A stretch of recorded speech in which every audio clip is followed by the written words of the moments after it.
who is a distinguished professor of climatology at the Benue State University, Makurdi, and he is joining us here on the program. Professor Bernard Tubey is our guest on Perspectives. Welcome to the program, Professor Tubey.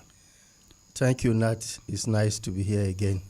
All right. We also have a seasoned journalist with decades of experience. He has practiced in the broadcast media, particularly in the radio, for many years and has gained insights on this subject matter. He is a former special advisor to Benue State Media and Publicity, a former governorship aspirant in the state, and a former chief press secretary. He wears many titles. And on this program, he is a seasoned journalist joining us. Mr. Teve Akase is our guest. Welcome to the program, Mr. Akase. Good to have you join us. Thank you for having me, and I'm happy to be here.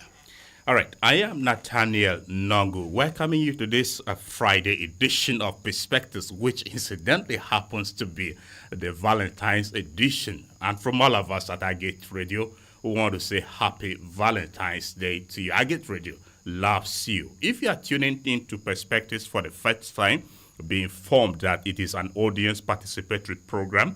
At 10 o'clock, we allow you, the listener, to contribute on what we are discussing. The number through which you can reach us on the program is 0814-335-9292. I take the number once again, 0814-335-9292. In the meantime, the line available for SMS, which is also on WhatsApp, you can also utilize it to participate on the program, is 0912-699-9404. The number once again is 0912-699-9404. Kindly remember to include your full name and where you send your message from. Log on to our website on www.agateradio.tv.com to listen to us and access other content of Agate Radio as well. We're available on Radio Garden and on social media platforms. You may also download the Agate Radio and TV app from Google Play Store, a one-stop app which avails you the platforms of our television online, the radio, as well as the newspaper. We'll take a short breather, and when we are back, our discussion starts right away. Kindly stay with us, dear listener.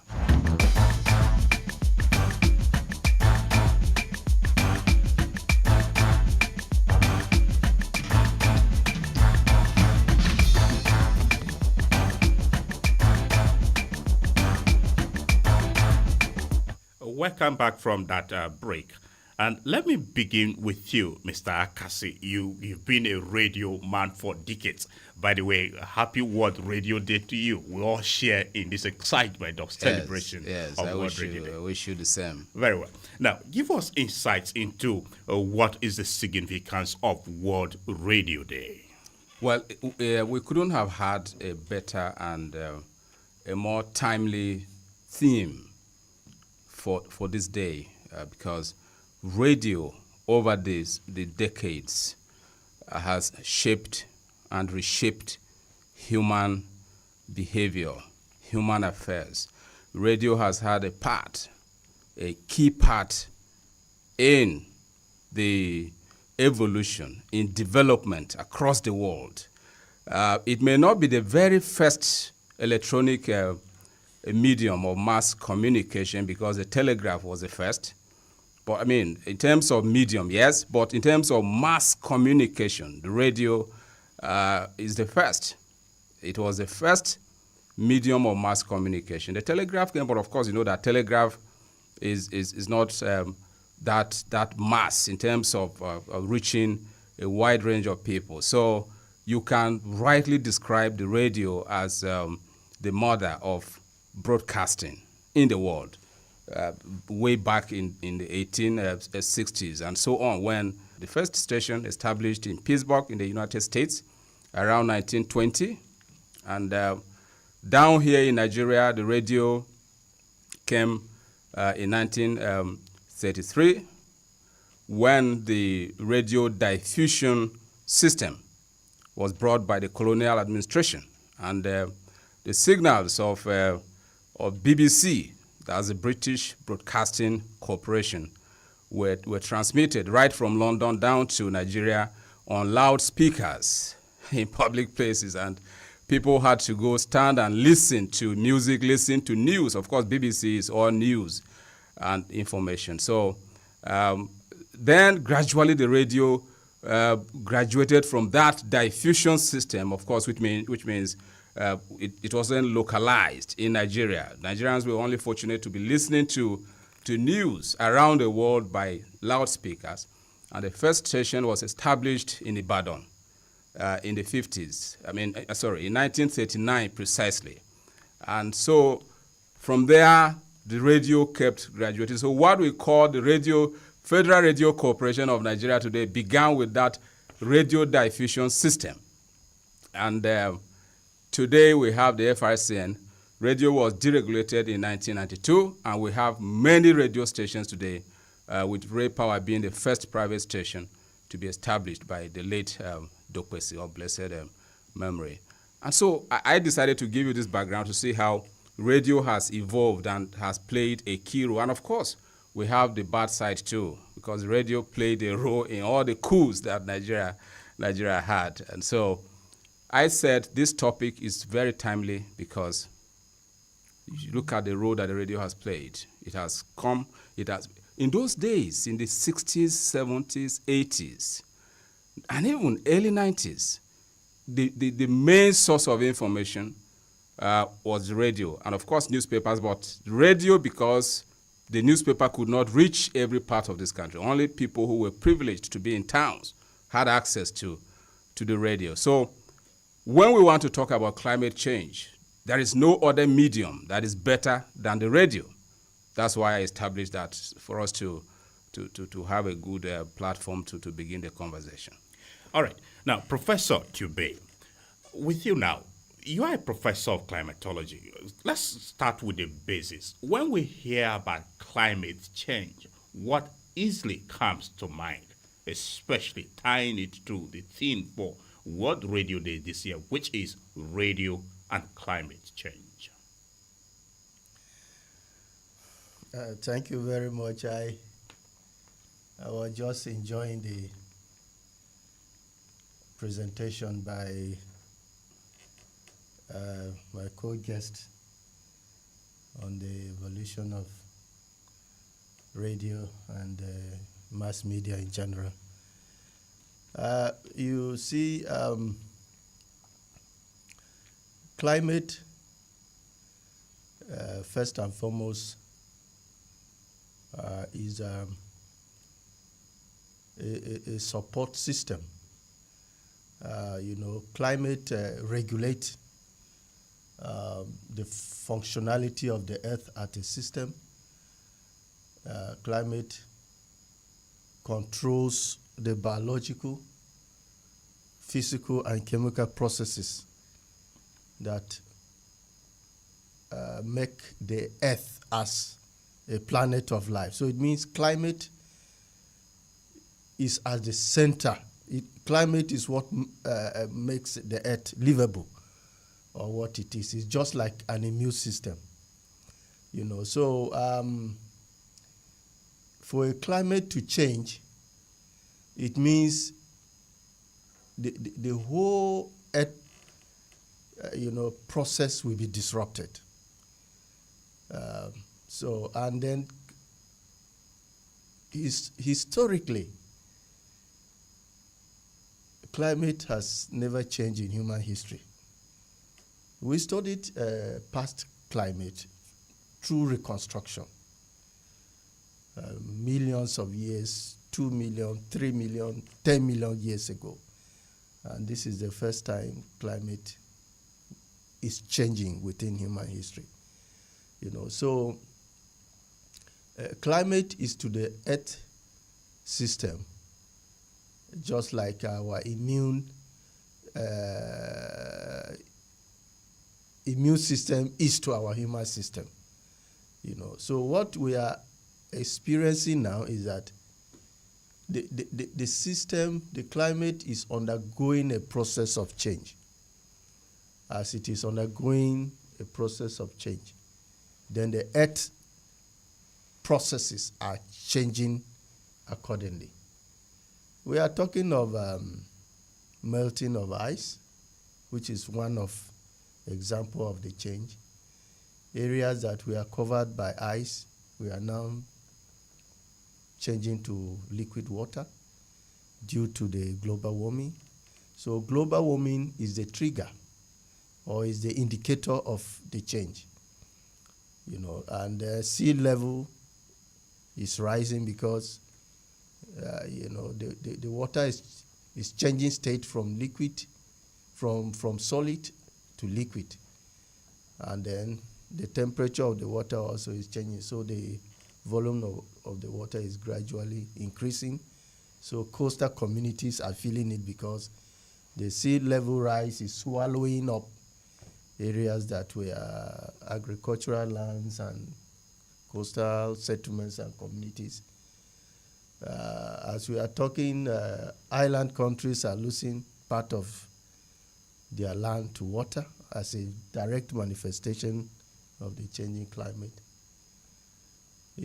And then the increase in global temperature is also affecting weather processes and patterns. We are talking of heat waves, we are talking of more storms, we are talking of droughts in other areas. So this is how a changing climate dislocates the entire functioning of the Earth system, and that is why it is a problem. If you are not directly affected through the extreme weather conditions, you are indirectly affected by the changes in the weather patterns, because these are the things that shape the global activities or environmental activities worldwide. So it's a great concern. All right. Now, Mr. Akase, how can radio be used to promote a sustainable development, particularly in the areas of climate change discussions and environmental conservation? Well, stemming from the background of what climate change is, which Prof has put very clearly and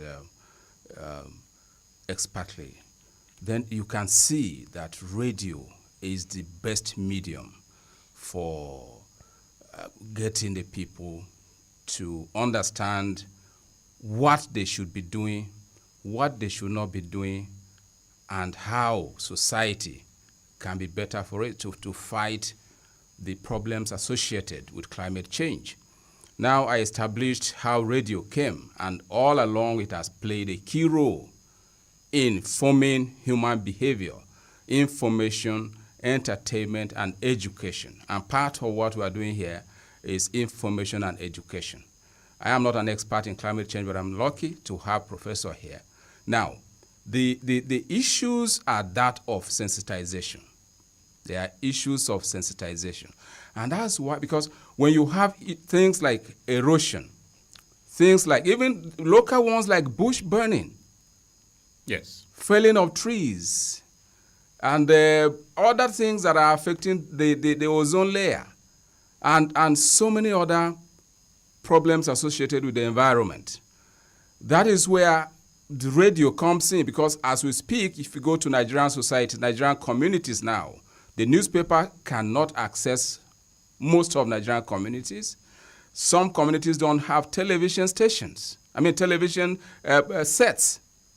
Many homes do not have television sets. Yes, what has helped to a large extent is the advent of GSM, social media.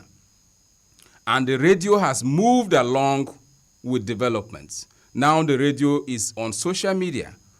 Even in people's phones, they have radio sets. You can, even if you do not have it, you can download a radio app and be using this one that is called Radio Garden.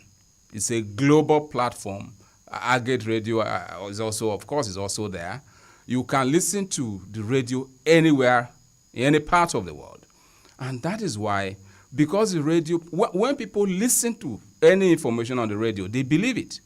That is how potent, that is how influential the radio is. People may not believe everything they see on social media, but when it comes to the radio, they say, even the radio talked about it.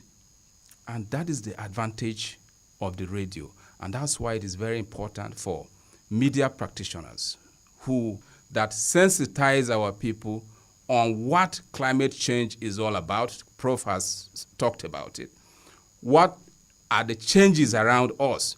It is affecting our agricultural produce. Now we have chemicals. People are using chemicals. In those days, we grew up knowing about Hyande Uhura in Tiv.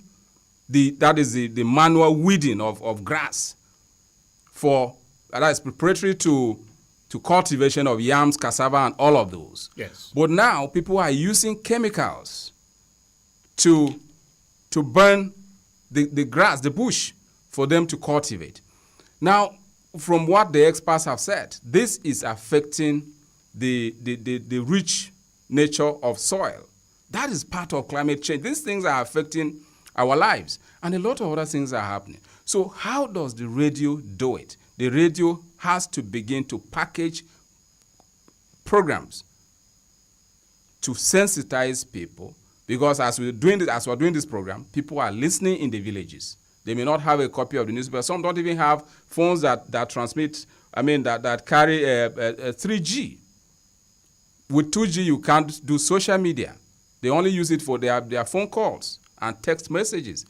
But the radio, they have radio sets. So if you say anything on radio, they hear you.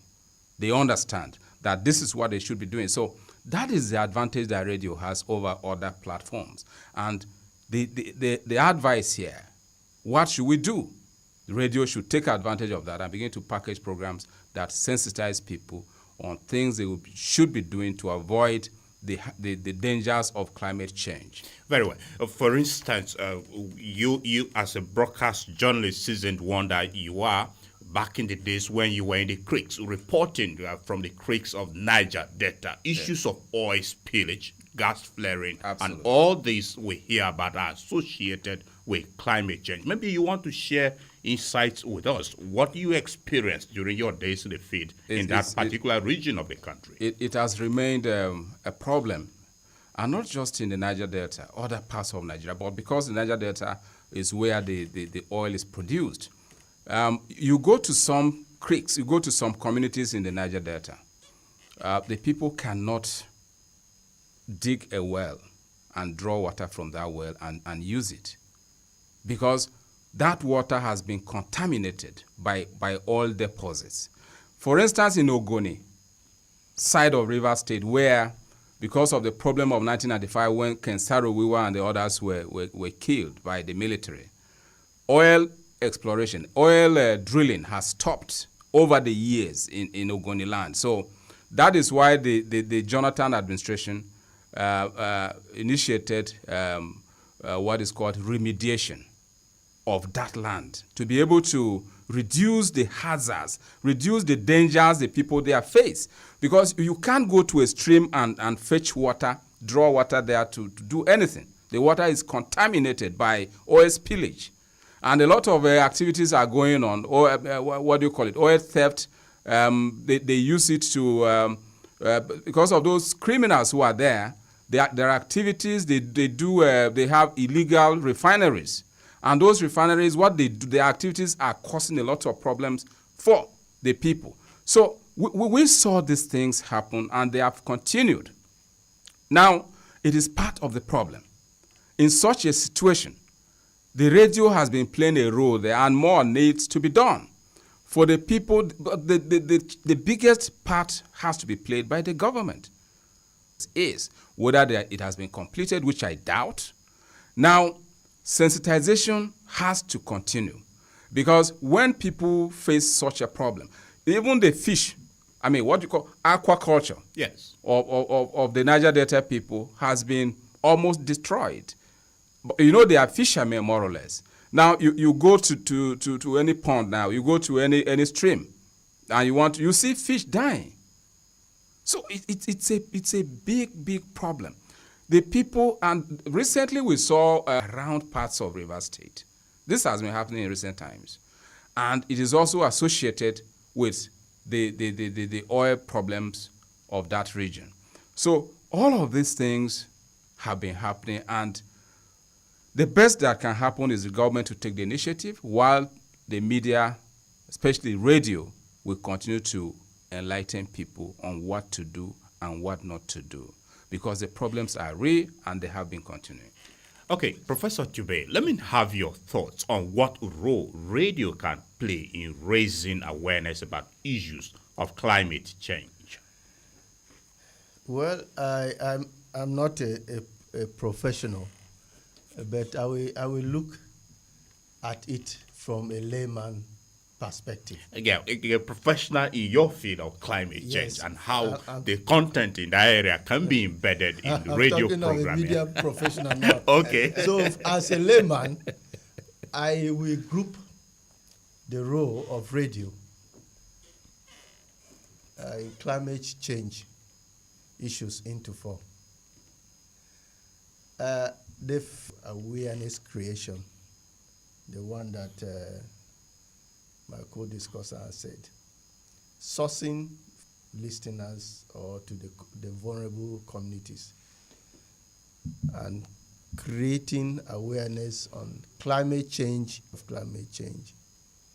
on our local communities, and also how to adapt to climate change impact and how to build resilience of those affected communities. Number two has to do with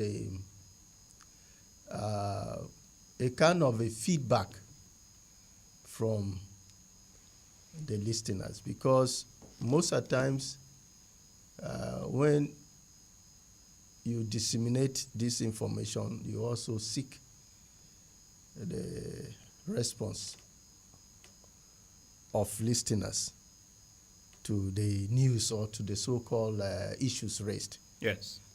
Most of the times we sit here and hear very peculiar role that radio played.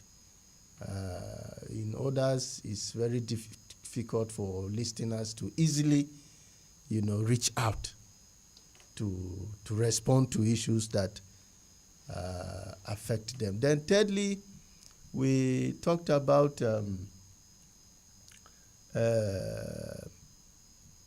programs, programs of environment, programs on climate change. We have been here several times. I think almost all the radio stations around have special time for environmental issues, most especially climate change issues.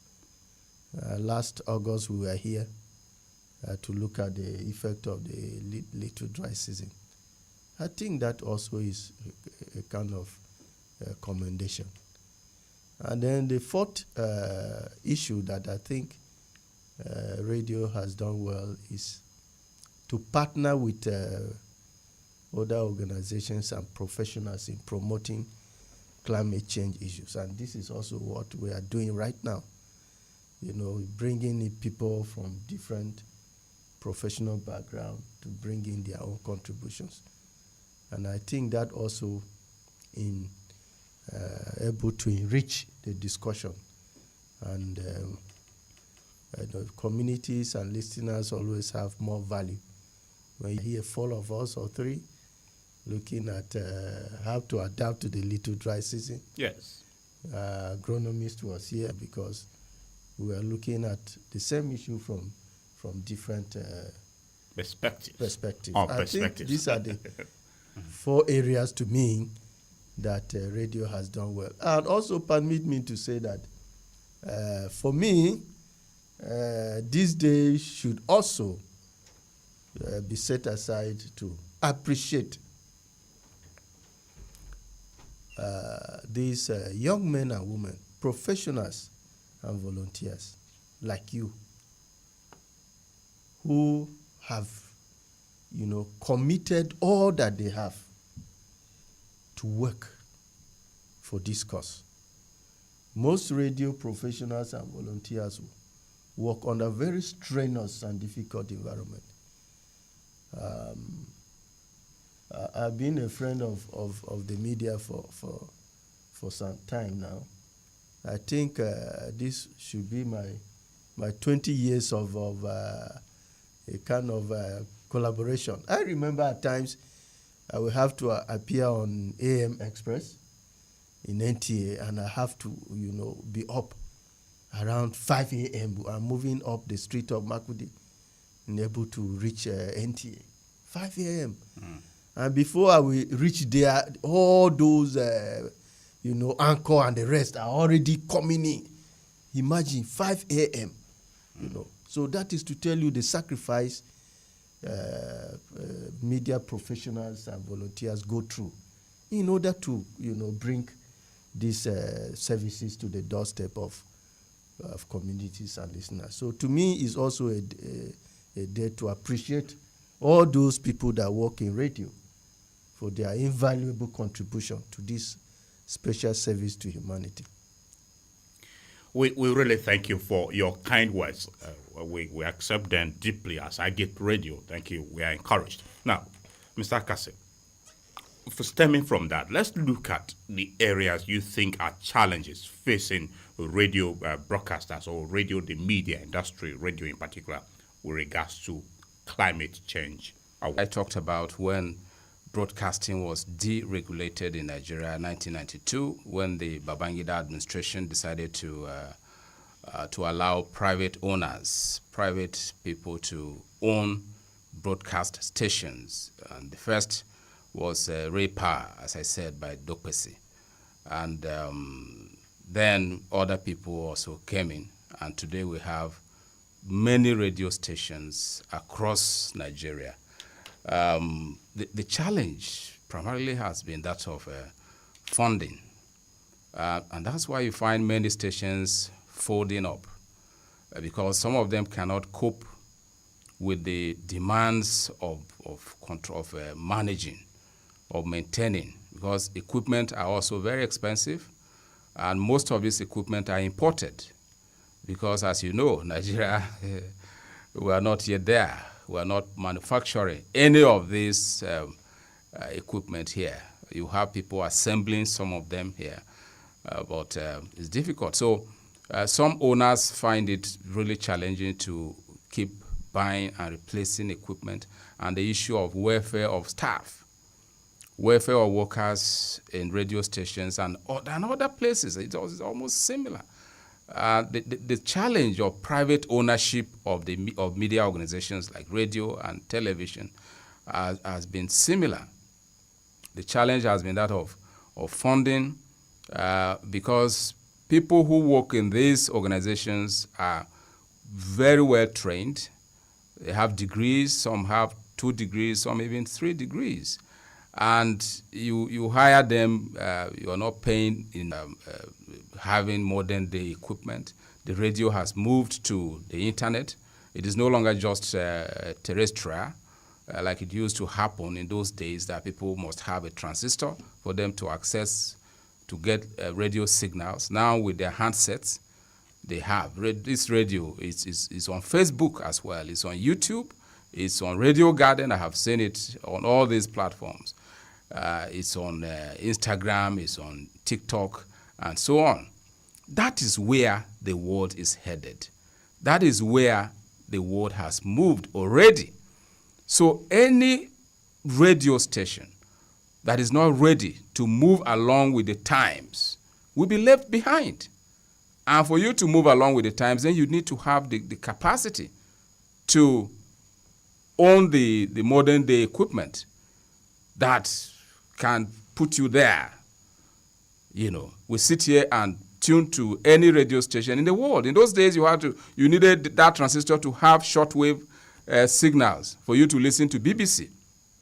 Now, with Radio Garden, you can simply search, go to the search engine. So if you want the one in London, it's in the US, can listen to Agate Radio anywhere. So radio has to move with those times.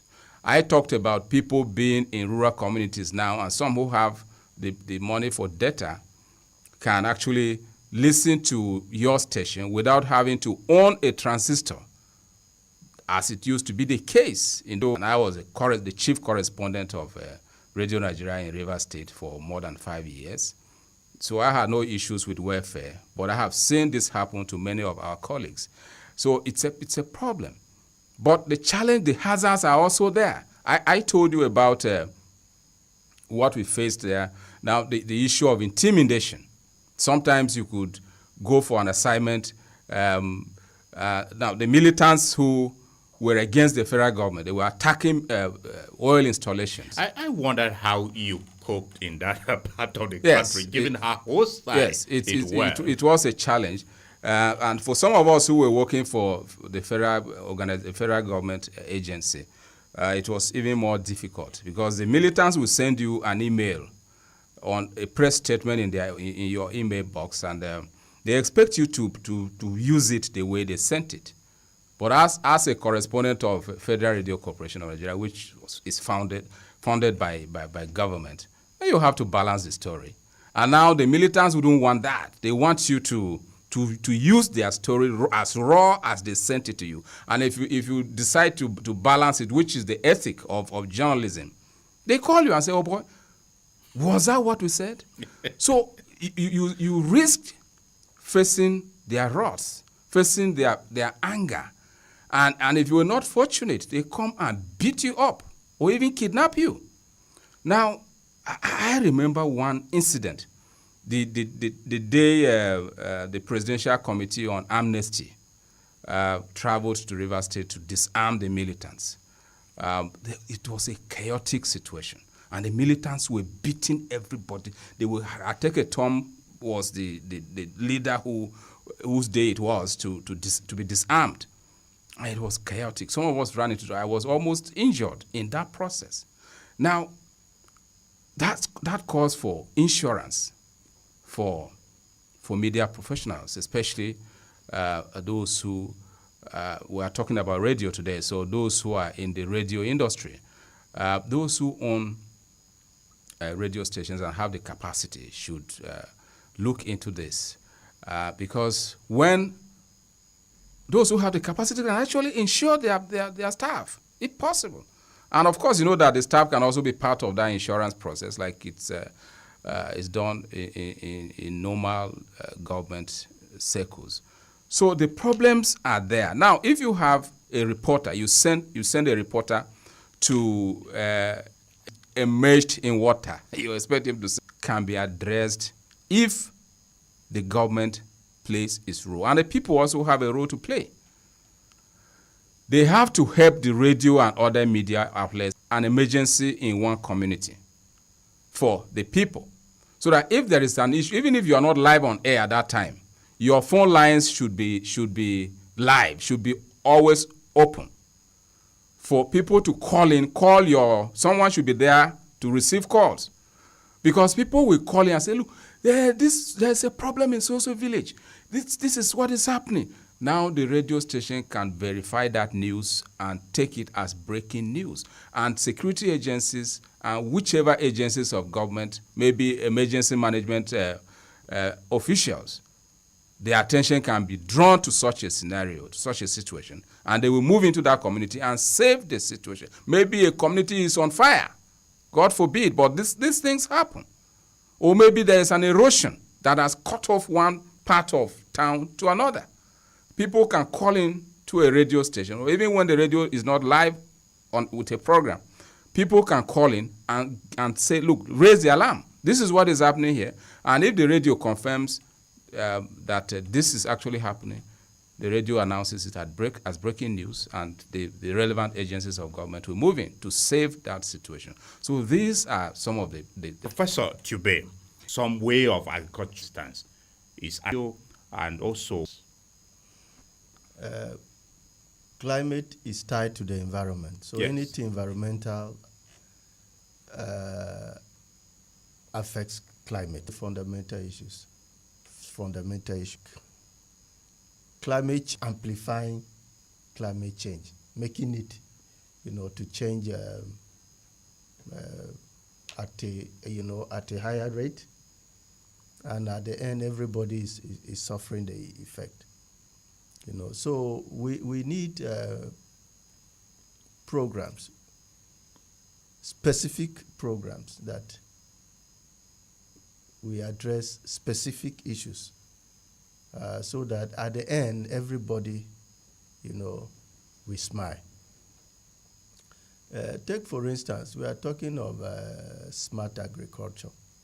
These are sustainable practices. We are now moving towards sustainable practices. Practices that, we add value to the environment. And once that is done, then the climate system will readjust itself. That is how it is. Let me give you an example. We are now talking of achieving net zero. One of the components of natural atmospheric removal of carbon. It is interesting to know that the way nature functions, carbon dioxide is removed naturally by trees through the process of sequestration. So once you plant a tree or you have a forest, those forests are performing their natural function of removing excess CO2 in the atmosphere. So the issue of climate change is becoming complex because we have tampered with the environmental processes and functioning. Trees have been removed through agriculture, through settlement, through all forms of deforestation. So they are not there to perform their natural role. Therefore, CO2 is becoming excess. So this is what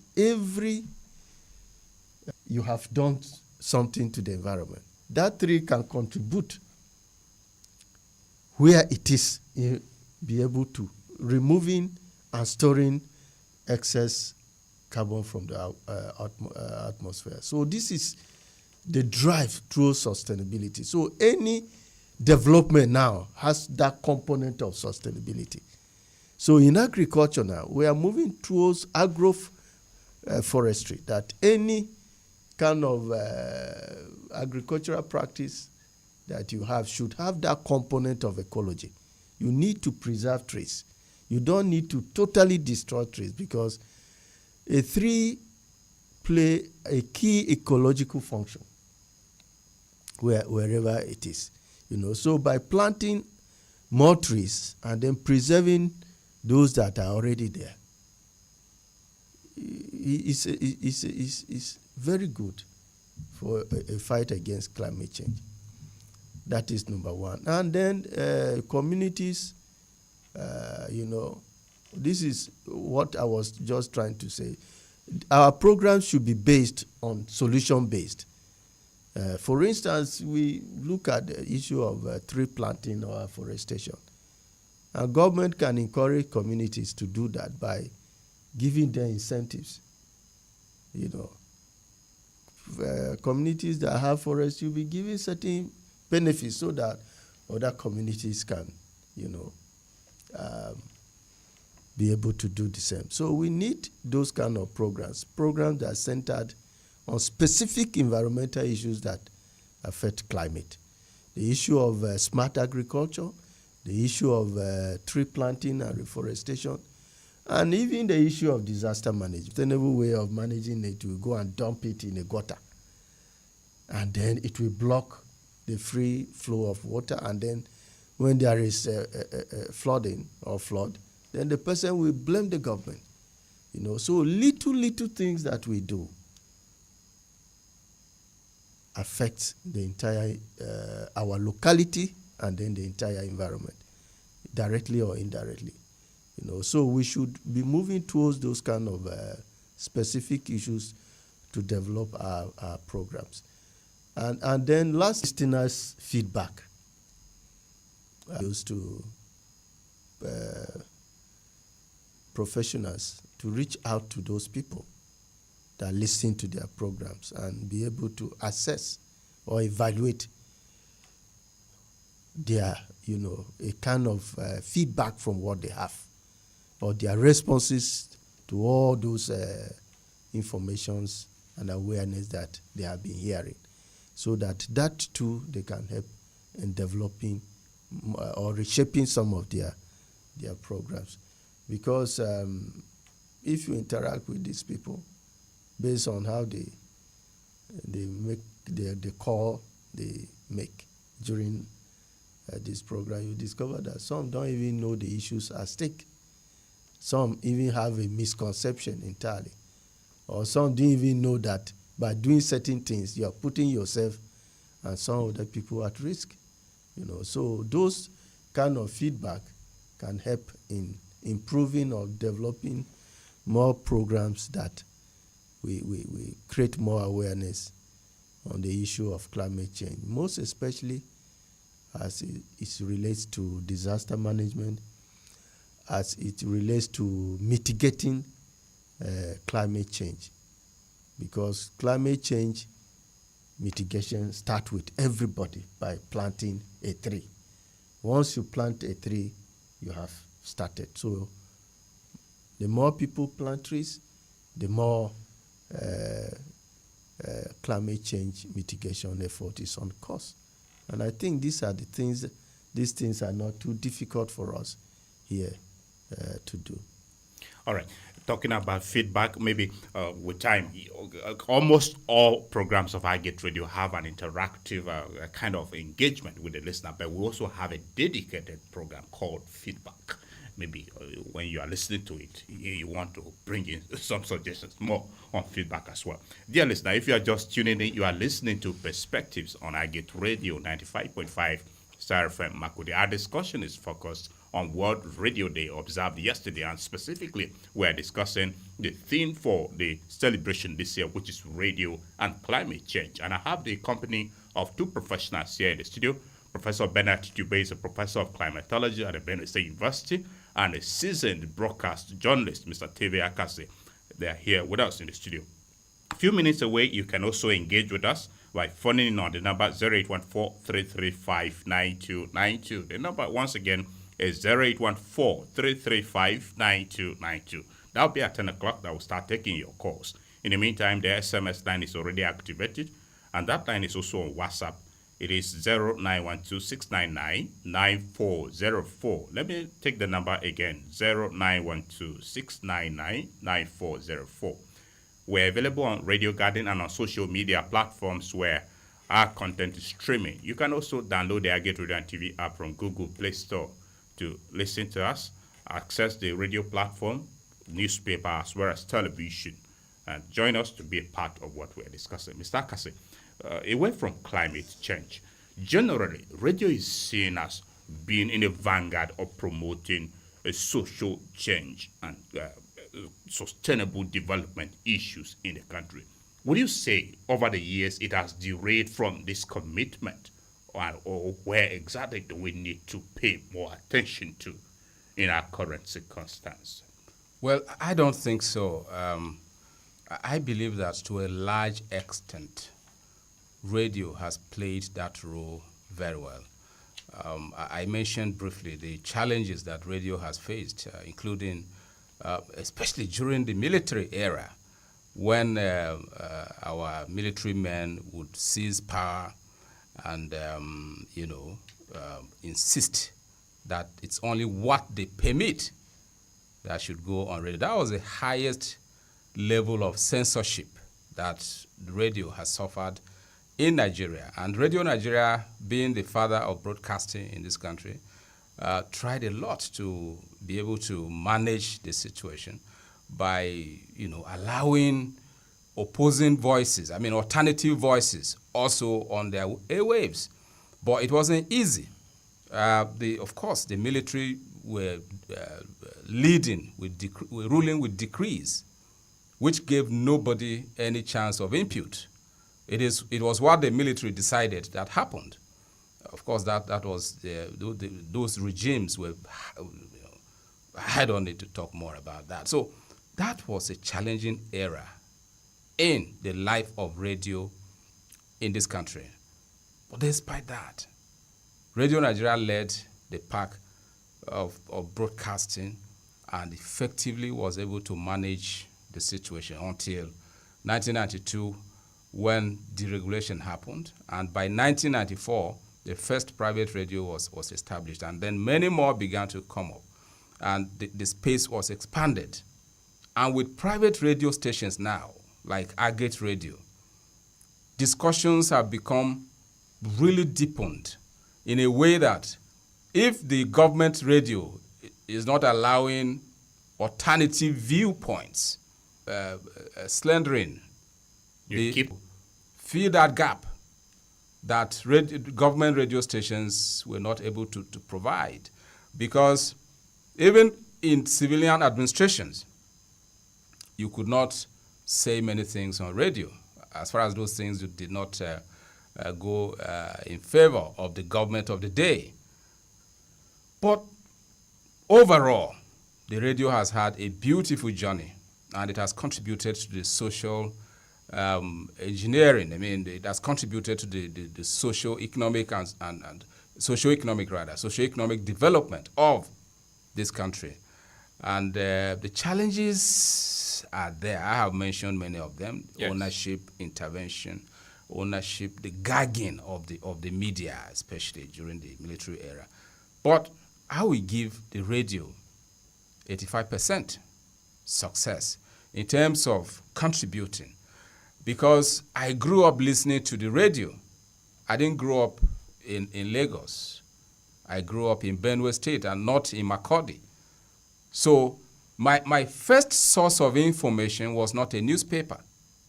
It was not a television. We didn't have it in our house when I was coming up. So radio provided that first exposure for me to the outside world. And listening to the great broadcasters of yore, those great guys on radio in those days impacted on me and influenced my choice of journalism, and especially broadcast journalism, which I have no regret at all. Now, that is how good the radio has been. It has impacted on many lives.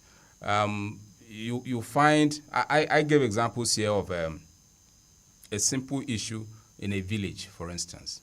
And if a radio station has given its access to the public, people can call in and say, this is what is happening. For instance, the attacks on our people in communities by whether they are herdsmen or they are bandits or whoever. If your lines are on, you keep announcing your phone lines and your WhatsApp message number. People will be sending information. And if the radio is transmitting those information after verifying them to the public, then relevant agencies can come in. So this also goes to encourage our people that they shouldn't just listen to radio programs. They should always make contributions, and they shouldn't be lying to the radio.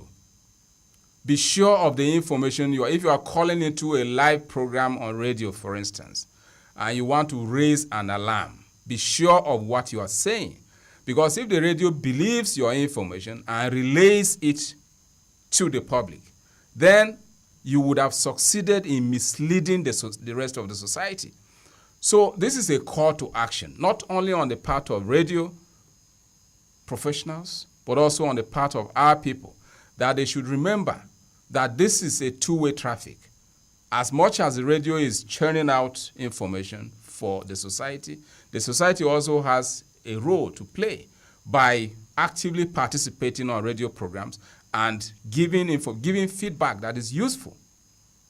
If there is, for instance, there is an emission of gas or whatever in a community, then people should call into radio programs, or even when the programs are not on, and talk about it. And that way we will be helping ourselves. And this goes back to the same topic of climate change, how the people can cope with their challenges. And by calling and saying it, you are also helping other people to understand. And it may even be other things like health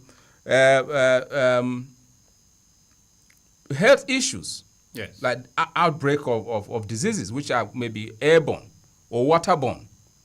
If there is an outbreak of a disease, maybe an epidemic of whatever sort, and that issue to the public through the medium, through the radio, then other communities will take heed that, oh, okay, this is it. So quickly, you access, you take the person to the nearest health center, and that way the society can be helped to save itself. When you mentioned about having the lines open, I remember there was this experience last year during the flooding experience in Makudi when our phone lines were open here. And people were just calling all over Makudi. Some would say, as I speak with you, I'm in water. It was quite touching. It was quite devastating. Yes, Now, I remember. Professor Jube, stemming from that, using that example, for instance, Makudi has seemed to be almost perennially experiencing flooding.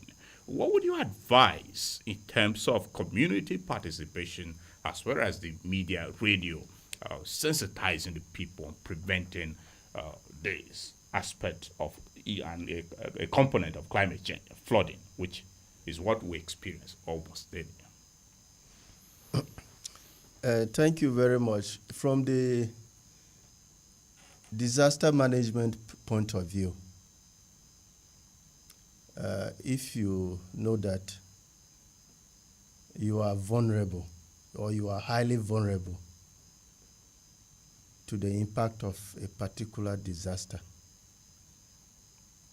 it is crucial for you to take an action. You see, at times I don't know how people behaves that, and there is also some house annually. We are just transiting into the rainy season. They are doing nothing. There are basic adaptation strategies that you can do at the level of a household. At least you can construct a small drainage to channel the water away from your house. Or you can raise the entrance of your house, to a flood level, to a level that the flood water cannot enter. Using the soil, or you can use sand bags, or there are some grasses that help absorb water, that people plant. So these are little things that people can do at their own level to build their resilience. But you go there, they don't do everything. They have to wait for government. And as we are talking now, people have already started, disposing waste in their nearby channel. When they see a natural channel, they use it as, a dump site, you see. So these things are becoming complex. Here in Makudi town, people living around Boko Road, Wadata, Idie Basin, and part of Uruko, annually, because it's a seasonal thing. So it is only the degree and the severity of the disaster that vary, but it must occur, So some of these places, as of now, people shouldn't be there. Government can intervene. Look at this issue. Certain people need to be relocated to safer places for the sake of their lives. Because disasters are very tragic, because you don't wait until you experience a tragic one before you know that they are events that you can joke with. So people should also be able to take some remedial steps in addressing those issues before they call on government. And one of those issues is, if the place become highly vulnerable, uncomfortable, you can relocate to a safer side. And government can also come in to identify those areas and, for the sake of the people, move them to safer sites and convert those areas into better land uses. In climate change, we are talking of blue carbon. Blue carbon is a concept of climate change mitigation where it is discovered that these places that we see and we think that they are nothing, these wetlands, these marshes, research has shown that these areas sequestrate millions of tons of carbon annually. And then we have them here. So what you just need is relocate those people, convert them into, and then manage them into, areas of attraction where people can go and relax, especially. Engaging with you, but that'll be after this short break. Kindly stay with us. We'll be back, everyone.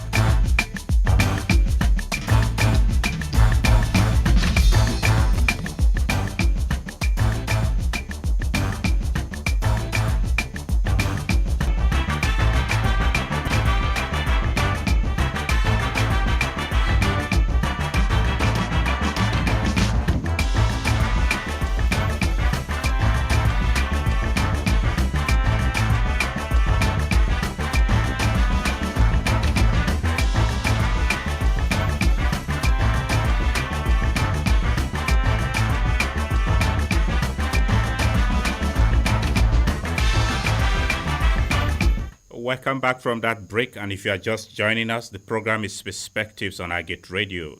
Yesterday was World Radio Day, and that is what we are discussing, focusing on the theme for the observance this year, which is radio and climate change. The number to phone in on the program is 0814-335-9292. The number once again, your submission very brief. Good morning, and welcome to Perspectives. Yeah, good morning. My name is Tehideko. I'm calling from OGRE. Thank you for joining us, Tehideko. Yes, sir. My regards to TV Akasi, he has said it all. It's not only TV Akasi that is here. Okay. Nathaniel is here. Nathaniel is here too. Professor Chibe is here. All right, okay. TV Akasi, sorry, Honorable TV Akasi has said it all, because I just want to applaud him, because he has brought this thing out. That's his opinion, and I'm supporting him. You people should keep your number, so that whenever we have any emergency, we should call, and you people should confirm if truly what is happening in that place, whatever happens, that you called and you tell the radio, so this is happening, or they are attacking so village, then you confirm and bring it as a breaking news. Thank you. That's my opinion, and that's my perspective for today. Thank you so much, sir. Thank you. Thanks for calling. Yeah. All right. Okay, the line is available. Let's hear from you. What impact has radio made? Beyond climate change, let's also hear from you. What are even the dysfunctional aspects? What are those things that radio is doing wrong? Let's hear them too as we discuss this subject. Good morning and welcome to Perspectives. Hello. Good morning. Could you move away from where you are? Maybe let's see if the network will improve and your voice will come up better. Yes, can you hear me now? Very well. What's the name and where are you reaching us from? My name is Jonah Beg, and I'm calling from Nakagwewe. Okay, good to have you. How is Naka this morning, Jonah? Hello, Jonah? Oh, the network in Naka seems a bit unstable. Jonah, are you there? Can you hear me now? Yes, speak on. We can hear you now. Oh, I'm sorry, Jonah. We'll have to disconnect with you, but the line is still available. If you're able to connect with us back, that'll be fine, so that we can hear from you. We are really interested in your conversation. Good morning and welcome to the program. Hello, Nathaniel. Yes, thank you for joining us. Good morning. My regards to TV Akasi. Thank you.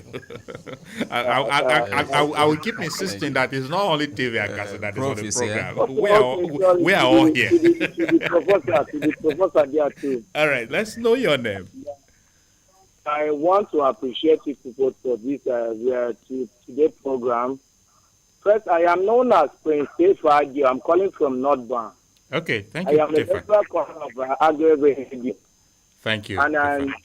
what the first caller just say, some of us, we don't know where we can. We that we normally call for all the programs, we can be getting information to the radio so that when you people verify the information, you can publish it.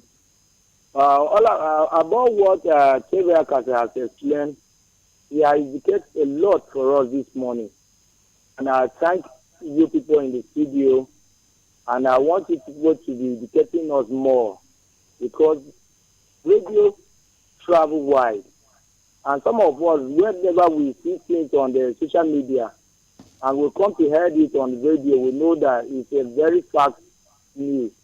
So I thank you very much for this program this morning.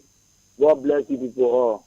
Amen. God bless you too. Bless you. Thank you, Tefa. We appreciate you for this. The official station's line. If you have any information you need Agate Radio to verify, feel free. You can always send us a text or message on WhatsApp, that line. Good morning and welcome to Perspectives. Yeah, good morning. Thank you for joining us on Perspectives. Yes, I just briefly heard the topic that is about climate change. Yes, climate change. Okay. We are discussing it in relation with World Radio Day. Yesterday was World Radio Day, and the theme for it is radio and climate change. That is what we are discussing. Okay. All right. Jonathan Oguche. Yes. My contribution is. Thank you. You see, Jonathan Oguche, where are you reaching us from, Prof? Benue State University. Okay. Thank you, sir. All right.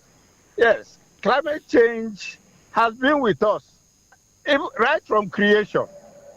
It's just that the dimension, the scale, in fact, the language around it changed it as if it's something strange. It is not. Radio has a role to play. First of all, find out what is indigenous with the people. There's what you call indigenous environmental knowledge. People have it right from creation, and that has influenced the way they deal with the environment and the happenings of the environment. How best have they been mitigating some of these changes? Hello? Yes, we are listening to you, Yes. Prof. How best have they been managing these changes? How are they, their resilience to these changes? So, first of all, find out what is key or indigenous to each people and see how you key in the new approaches that we are advancing in terms of climate change mitigation and resilience and all of that. So radio has a role to play. X-ray, what is very, very customary with the people in terms of their indigenous environmental knowledge. See, sometimes we feel that what we have is not the best. And forgetting that this is what has kept you up to now, that you have come to realize that, the way they are doing it from the foreign land is better and all of that. No. Radio has a role to play. Okay. All right. Thank you thank you very much, sir. We appreciate you for sharing your thoughts with us. It's a very important contribution. Yes. Thank you. And I think that should be a credit to radio. Professor Jonathan Oguche is of the Benue State University, and I believe he may be working, but he's still having time listening to the radio. So radio avails you that opportunity. He's able to contribute. We appreciate you, sir. Hello, good morning, and thank you for joining us. Hello. Oh, you are on, but your voice is not coming through. I'm sorry. We'll have to disconnect with you. Let's hear from you. What do you have to say about radio? Is there anything negative radio is doing you want us to correct? Not just Agate Radio, the radio in general. Good morning and welcome to Perspectives. And you are on. Speak to us.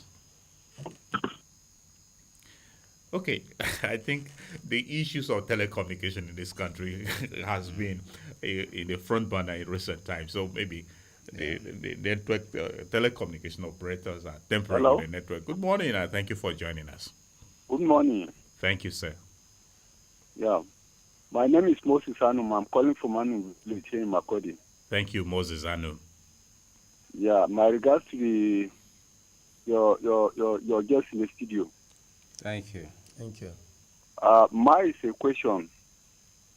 Yes. People are saying radio play a very great role. I accept it, but where I'm confused is that, for instance, when we hear some news in Benue State and the network at the federal level, they at Abuja, they will tell us different thing, and the radio station here in Benue State will tell us another different story.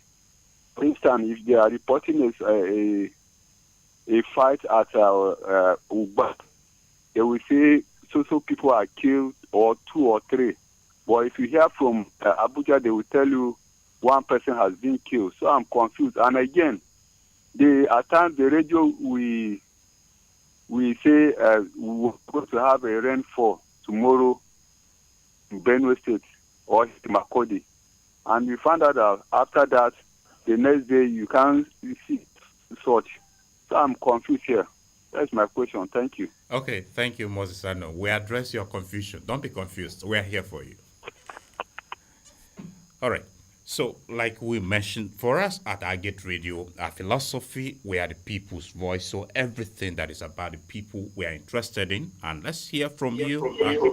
Hello, good morning. Welcome to Perspectives. Good morning, sir. Thank you for joining us. Thank you. My name is Taweshima Audu. Taweshima Audu, thank you. Where are you reaching us from? I'm reaching you from Aila Mologo local government area of Benue State. Oh, that's good to know. Welcome. Yes. Thank you. Radio has played a very significant role in our lives. And in fact, I am currently working on a research on radio creating awareness on food security in my local government area.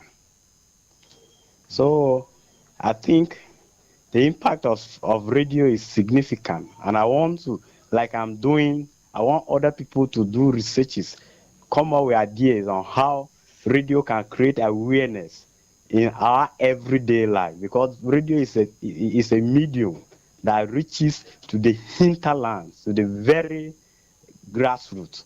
So I think its contribution is very good. Thank you. All right, Taweshima Audu, thank you. We wish you the very best in that research. And maybe when the output is out, feel free to share it with us. We can always give it a research on that, so it's promoted. My name is Jude Pere. So again, that is what we are discussing. If you are not informed, the houses on all radio as an electronic media, they should disseminate information to the masses.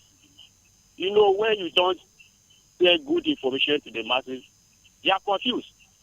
So there should be proper dissemination of information to the masses. Go extra miles investigative journalism here. They should give us the best, the actual case that is on ground, facts and figures, that we the masses can really trust the radio. Now, I want to also talk about the issue of balanced reportage, like the last caller said.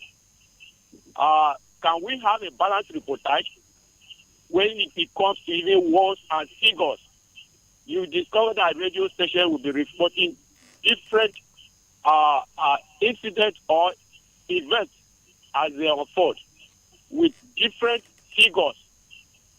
How can we achieve this? Thank you. All right. Thank you. But I think for us at Agate Radio, okay, Jude is off already, but I think for us at Agate Radio, you may believe that we always have a report getting balanced, and we verify everything. This morning. Morning. Thank you for joining us. This is Solomon Peke from Uday in Goma local government. Solomon, how is your day this morning? No, we are very cool. All right. Go ahead. Yes, my regards to the prof. I don't know his name. Professor Bernard Tube. Okay. And the popular journalist there, Sebe Kasi. Thank you. Thank you very much. Radio for me is magic. Radio is information. It can give me information, can entertain me, and in fact, very educative. Let me put it. Yes, we are listening to you. Radio, yes, I enjoy when radio stations give accurate report. But sometimes, as scholars are saying, we are all human. So sometimes accident involves maybe a crisis involved in a certain village where no journalists will have access for accurate casualties. Hello, Solomon? The network is breaking. Maybe you want to change your position so it will improve. Okay. Are you with me now? Yes, we're with you. Okay. I said, journalists too. What is involving in accidents? Sometimes disaster. So the journalists will not be there to find accurate report to give. So they should take note of that. And when it comes to crisis, you there, the life is one. You take your life. So we should put in all best on journalists how to give us accurate report. Okay. That is where I want to give light on. Thank you. Now, where I want to chip in my perspective, information of radio is the best because it comes to rural area, to urban area. Everywhere you go, in a furious place where there's no one, but you find yourself listening to radio. So I think that's the only thing our people should think of. Let's forget about watching television. Thank you. Thank you very much, Solomon. We appreciate you. We have to let you go. We are not trying to discourage people from tuning to any other or staying glued to any other media outfit. But for today, we are discussing radio. Maybe when it's television day, of course, we are partners in progress in the media industry. We can always discuss that too. Good morning and welcome to the program. Yes, this morning, Terry Gav from International Market Company. Good to have you, Terry Gav. Yes, okay. I think it's a welcome development, more especially for the time that climate change is already at hand. And for me, I look at it that as climate has been changed, everything also changed. So information on radios will have to be changed. But we need much to be increased in the awareness of radio. For instance, reportage. Somebody will be in the Kano, will be reporting what is happening in Makodi, which is very wrong for me. So I look at it that radio should hello, Terry Gav, reporting on radio? I don't. Yes. For us at Target today, I don't think we do that. If we do, wait. Hello. Yes. If at any point in time the radio does that, don't you think it may be investigated? Someone can be in Kano. There are the ways of investigating report. One can be in Kano, but you can investigate and report something on any radio. The radio transcends boundaries. So that one is in Kano does not mean he or she will not report what is in Makudi. That's just want to clear. No, for me, where I'm trying to land is okay. Radio should create an avenue where community-based people or people that are within the location, I think that will also reduce the cost of them paying. Because people working in radio cannot be everywhere. But people in their community, within their jurisdiction, they can be reporting to radio just like casual people or casual,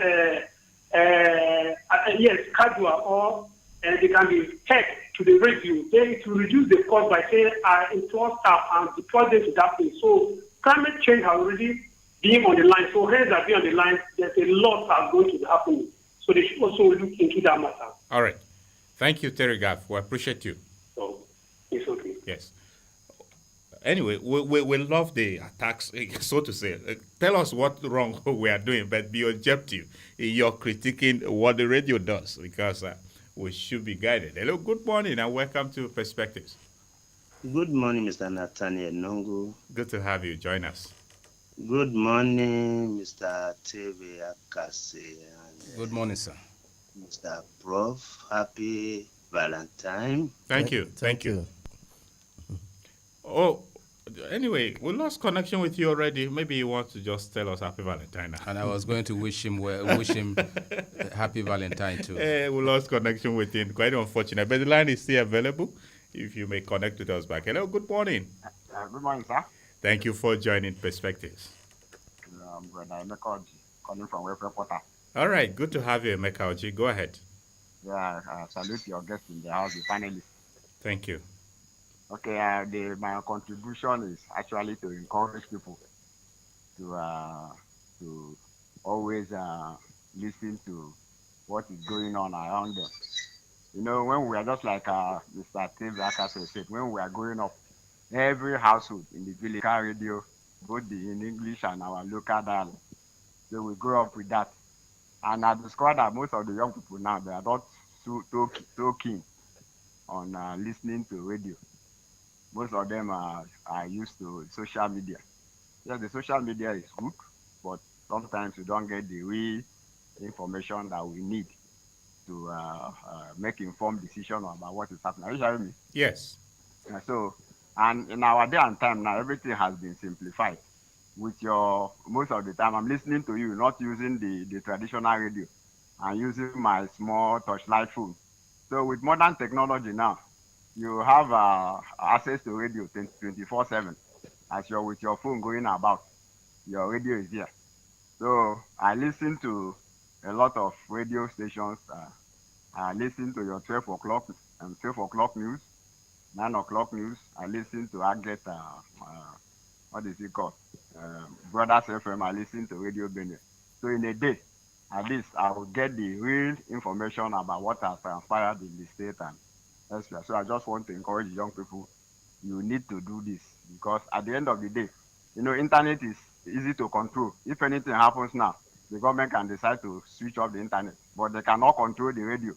It's going through the airwaves, so nobody can control that. So even when the internet collapses, the radio is easily available. So I want to encourage the young people. Now, when we come to climate change, I'm looking at it from the spiritual angle. I'm a Bible student, and we know that the Bible has prophesied that there will be a lot of changes in our environment as we near the end of the age. Remember, there was Noah's flood. There was fire on Sodom and Gomorrah. So let's look at it as spiritual angle, because human beings cannot solve all these problems without the help of our Father in heaven. So let's read the Bible and know what we are doing wrong and go back to following his ways of life so that things will be better for us. All right. Thank you so much. Thank you, Emeka Oji. We appreciate you for calling in. Even the spiritual angle, we accept it. Pope Francis wrote an encyclical letter which he titled it Laudato Si, on the care of our common home, and it's dedicated to issues of environment and climate change is the subject matter there. So when you talk about the spiritual angle, of course, we agree with you too, but it should be approached. Good morning. Welcome to Perspectives. Yes, good morning, Mr. Nad. I was trying to call, but network is not playing to me. Okay. Mr. Jonah, Okay, Jonah, good to have you. Jonah from Naka, right? Yes. All right. Yes, my regards to guests in the studio of talking of Mr. Akat. Thank you. Thank you. I like the way he speaks. And talking about the World Radio Day, for me, I take it as a result of an extensive consultation process involving all the stakeholders, radio broadcasting association, public, commercial, community, and... Yes, Jonah, go ahead. We're listening to you. Yes, advice for them is that as the World Radio Day was yesterday, and I urge all the radio stations in Nigeria to use their platform to create awareness about climate change and its impact on if they cannot broadcast outdoors because of or for the security risk. They should invite people to call in to the station, switchboard, or leave an audio comment voicemail on you sentiment messages platform. Thank you so much. Thank you. We appreciate you for calling in, Jonah. Thanks. Have a great day. Okay, let's pause the calls temporarily and come back. And listening to the callers, they have made diverse submissions, but Moses Anom had a concern. Mr. Akase, you listened to Moses Anom. He was talking about discrepancies in the figures or some inaccuracies that sometimes I know. Not only the radio, but the media in general. And this stems from sometimes the points of verification, that is news sources. If there is an incident for instance, in one local government, sometimes the locals, because maybe there is an attack, the locals may be running away from the scene of that attack. It is difficult to instantly confirm the casualty figure, because who will stay to be counting people who were attacked? Yes. It is only when now, if the police, for instance, put a call to the chairman of the local government or their DPO in that local government, the DPO may not readily have the casualty figure, because he also needs to depend on perhaps his police station in that community. Very well. Now, it becomes a problem to instantly confirm the figures or what happened. So you can see that there may be conflicting figures the moment that thing happens. And when you call the PPRO, police spokesperson, the police spokesperson also would need to get clearance from his or her boss, the commissioner of police, yes, who might have been in touch, who of course would have been in touch with his DPO in that local government. So now, if because of the trauma that the inhabitants of that community, the community people are in at the moment, they may decide to give you any figure depending on how fierce that attack was. And sometimes some of their loved ones might have run into the bush, maybe hiding at that time, and you need that information as a radio station instantly. You are on their neck. We need who have been affected. Now, under that pressure, they may tell you 15 people have been killed. The figure may be conflicting, because by the time police go there with their troops to actually count those who were affected, they may end up getting 5 people or less. Now, police would give you this information now, being official. Perhaps the local government chairman, maybe his own people were also affected. Of course, he's a human being. Being a local government chairman doesn't mean you are immune from trauma. Yes. Might have given the media that 15 figure of casualties. Now, by the time police go in to verify, they may have found 5 people. So sometimes these are the challenges that face the media. But the issue here is verification. Journalists must always verify. When you get information from members of the public, try to contact the relevant agencies of government. Can be security agencies, can be emergency management agencies, and whoever is a stakeholder in the issue of security and emergency and whatever that has happened, for you to be able to be on the same page with the security agencies. If you give a wrong figure that maybe 15 people were affected and the police come up with 5 people, then you would have ended up embarrassing yourself. So what he said is correct in some instances. But also in many instances, our colleagues get the figures correctly. Because when you call police, they may tell you, we are yet to get confirmation on this matter. That's what the police people yes, may tell you. Very well. Now, you are in a haste, so you may drop that information, and in many cases, it's correct. Sometimes the police would want to douse tension. Absolutely.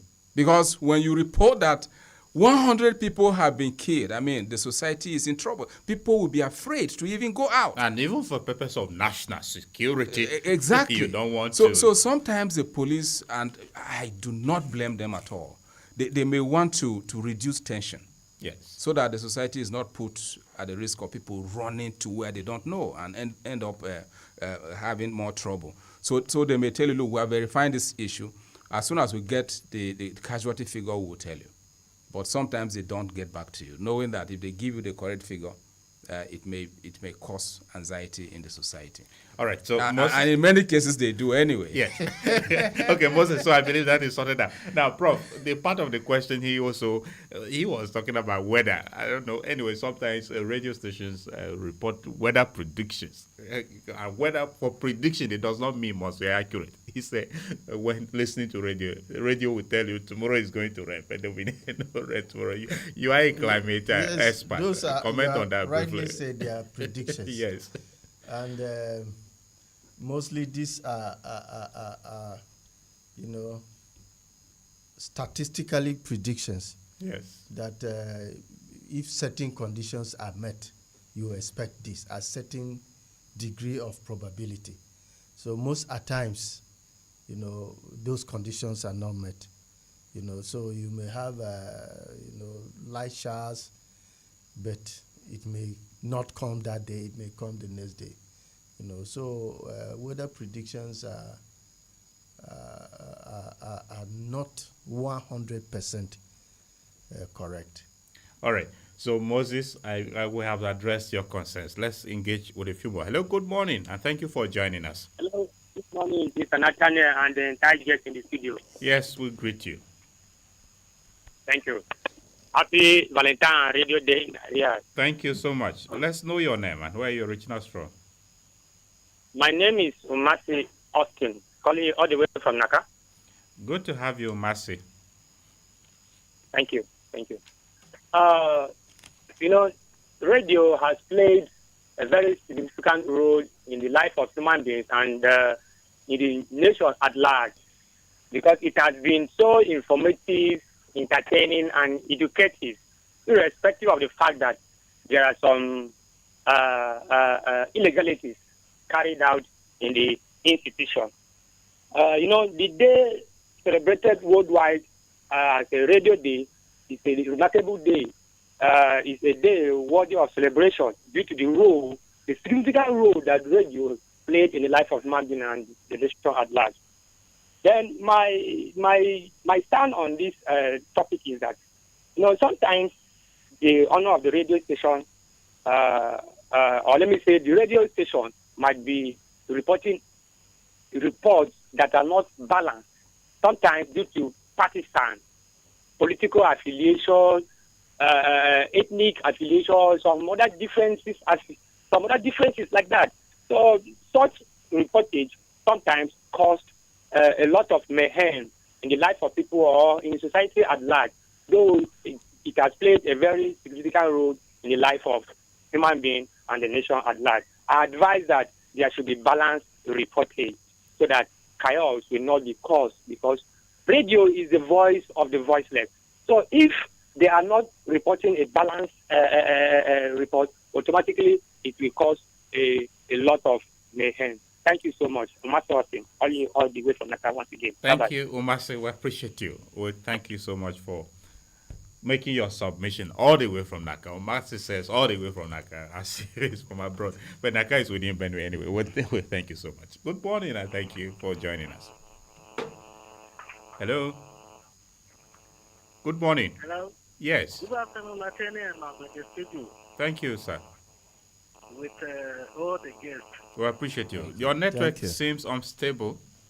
Maybe you want to change your position and speak a bit audible so we hear you. If you hear me now. Yes, sir. Huh? Yes, we are listening to you. Go ahead, sir. My name is John G. I'm calling from Bakelebo local government. Okay, thank you, John G. Yes. I can't tell you a cassette. Whenever I'm hearing him, I'm very happy. Thank you. He's talking. For me, I want to encourage the young man of nowadays don't used to hear radio. I want to encourage him to hear the radio so that they can change their attitude. Because during the news, they used to look on just playing this thing on the internet. Example, for I have my own son here. That is what he used to do. So encouraging all young men to have the king and hear the news so that they can change their attitude. Thank you very much. All right, thank you, sir. We appreciate you, John G, for calling in. Thank you very much. Yes. Young men are asked to listen to the radio. I think young men do here on radio. They call in, many of them phoning, so they should be listening more. Hello, good morning. Oh, lost connection with you already. Let's take some messages. Okay, before the messages, good morning and welcome to the program. Yeah, good morning. Thank you for joining us, sir. Yeah, my name is Kwangishe Tewas. I'm calling from Makodi. Happy Valentine. Thank you, Kwangishe. Which part of Makodi are you reaching us High, from? high level to be precise. Okay, go ahead. Me, I want to commend all the private radio stations that are operating within our state, Benue State here. And my reason is that when we were operating with only one government radio in the state during that time, they used to, monopolize the whole system, and sometimes the way they do report their issues is almost going in favor of only the government in power. And why I should say that after all is because there was this article I wrote. I wanted to go and present in the radio. When I went there, they asked me to go and water down the English, what I have wrote. And I felt I was not supposed to, I don't understand the language by watering down the.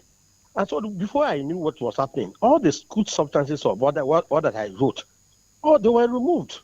When they now went and reported the whole, it was not what I wanted to, to report that they ended up reporting. But what is happening now with our private stations, if you see the patronage too, it will clearly show you that what they are giving us now is what we are expecting from a good radio station. So please, you people should keep it up. And then at the same time, we want to encourage the government radio to borrow a lead from people and see if they will sit up and do the needful. Thank you very much. All right, Tewasi Kwangishe, thank you for calling in. We appreciate your opinion. Tewasi said his was watered down. Anyway, Akasi earlier on shared with us how militants will insist that their statements are taken raw, but the radio have ethics, so sometimes it's like that. Good morning, and thank you for joining us. Yes, thank you, sir. For me, radio is the best friend, and anybody who don't listen to radio, that person is automatically living under the rock. There is no way you will not be listening to radio and be connected to the public. But my problem with the radio stations these days, just as TV Akasi have just explained there, radio is not supposed to be dealing with hearsay.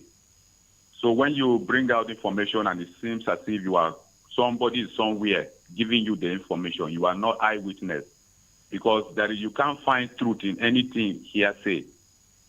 So you should find a way to be sourcing for this information by yourself, not relying on the community or the chairman or the police. Okay, because Ezra, I'm sorry. Yes.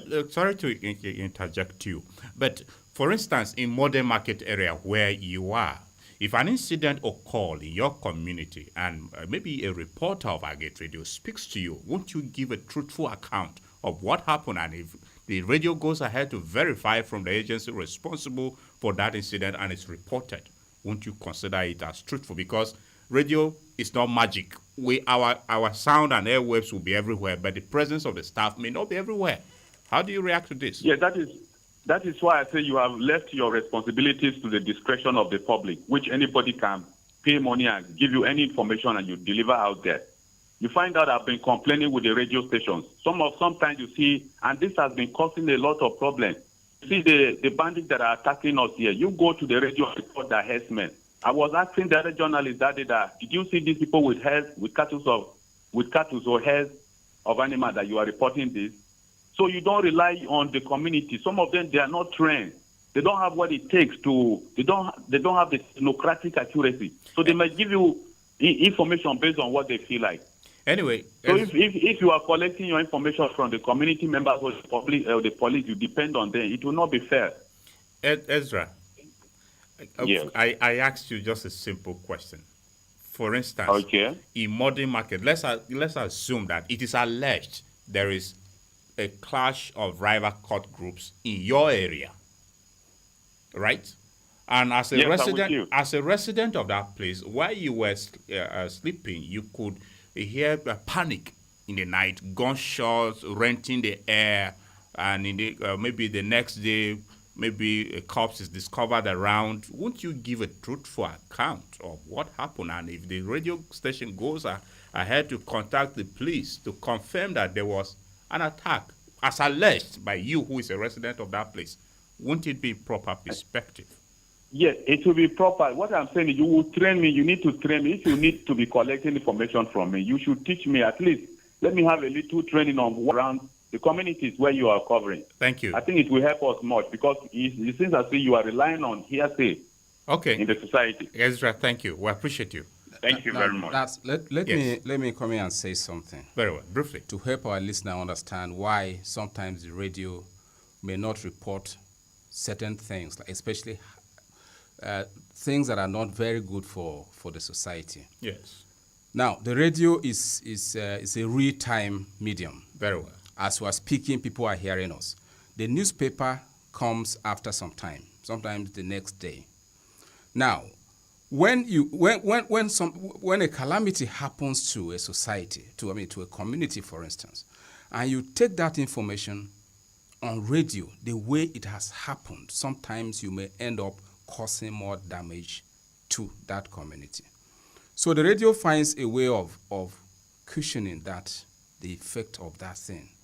And that's why many times such stories are taken from the angle of the relevant agencies first. Very well. Because the medium here is for development, is to help the society to remain together. Now, if something happens and you just come to the radio and say, look, this place has been destroyed. Everybody is running. Everybody, come on. You are not helping the society.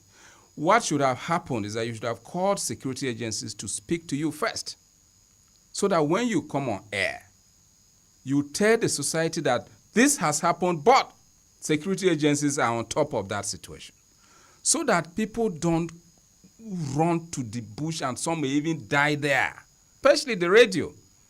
Now, I remember a story in Rivers State. The former governor, Peter Odili, was passing on Choba Bridge. Choba is where the University of Port Harcourt is located. His convoy was on that bridge, and he was listening to a popular radio station in Port Harcourt that time. And there was a news item that Choba Bridge had collapsed while the governor was on that bridge. And what he did was to call his commissioner for information to tell the owner of that radio to sack that editor immediately. That he said if that guy was not sacked, that radio station will not operate in Rivers State anymore. And that editor was sacked. That is the danger of... Now, you can imagine people who were around Choba at that time. Yes. And who were about to cross that bridge, hearing that the bridge had collapsed. Now, this is why the radio has to be careful. So our people need to understand that information management does not mean telling lies. You are only managing the information to help the society to remain together and grow together. Very well. So that's clearly established, and I believe our listener will make sense of it. One more call, and then we'll conclude because our time is really up. Good morning. You are our last caller, and we'll give you just 30 seconds. Hello, good morning. Morning. Welcome. Yes, my name is Teso Bawa. I'm calling from Norbank here in Makudi. Okay, Teso Bawa. Go ahead, briefly. Yes, my regards to the team of experts in the studio, Kevin Casting, the Professor India. Thank you. Thank you. Yes, my contribution is that's why the radio has done so much in my life. When I listen to radio, when I listen to people speaking radio, just like you people are speaking over there, I'm educated. You people educate me a lot. And all other speakers, just like the professor, what's the other name of the other professor? Professor Tube, Professor Bernard Tube. Yes, I've learned a lot from him concerning climate change. So I want to encourage people to continue listening to radio, and by doing so, they'll be educated. And then having said that, about climate change, I think I've known the truth about climate change. Because I've worked on a project about climate change, and I've learned a little bit about it.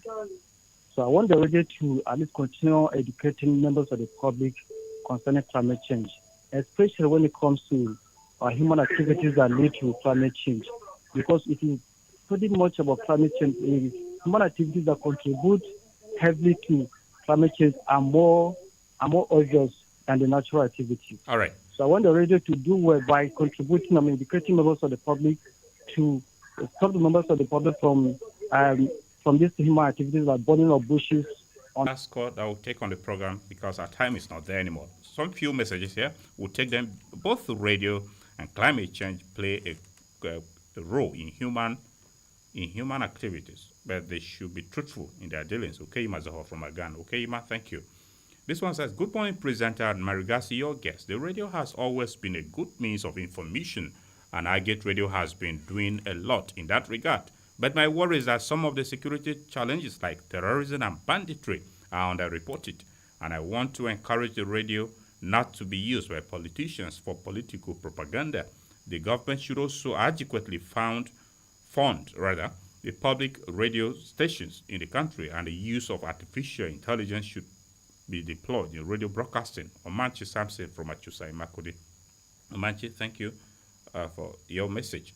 Good morning, presenter, with your guest. As a lover of the radio, right from time, I am Tracy Nzuga with the news, and this is Teve Akasi from Port Harcourt, who were the people that consoled me that my people were also being heard on radio nationwide. Please greet Mr. Akasi for me. Radio is magic and can reach far with current news and good programs like A Speed of Light. Perspectives is an example. I love radio. Oh, we love you too. Joe Kennedy from International Market in Makodi. And that will be the fine place to leave it on the messages. We do not have time. Professor Tube, give us your concluding thoughts on what generally our local communities need to key in for us to forestall issues of climate change around us. This should be in 1 minute. Yes, what they need is to constantly, feeding back what they have heard and what they have put into practice, so that more programs will be developed, and at the end, the society benefits. All right, Mr. Akasi? Well, I'll join Prof to say that I talked about call to action. Our people should always participate in media programs on radio and elsewhere, and be useful. Bring useful information to the radio, and they should remember that climate change is not something in utopia. It's not something in abstract. It is something real. It is here with us. So we also have a role to play by doing what Prof talked about here, avoiding things that will damage the environment and make the society to be bad for it. And that will be our program for today. Professor Bernard Tube, thank you very much indeed for your valuable insights on the program. Thank you, Nathaniel. Mr. Teve Akasi, seasoned broadcast journalist, former spiritual advisor to the Benue State Governor on Media and Publicity, former Chief Press Secretary, and a former governorship aspirant. Thank you very much, distinguished Teve Akasi, public affairs commentator, for your time. We appreciate you. It's my pleasure. Dear listener, that's our program today. The Valentine edition. iGate Radio loves you as you go out celebrating. We are here for you. And join us next week, Monday, for a fresh edition of the program. I am Nathaniel Noble. Goodbye.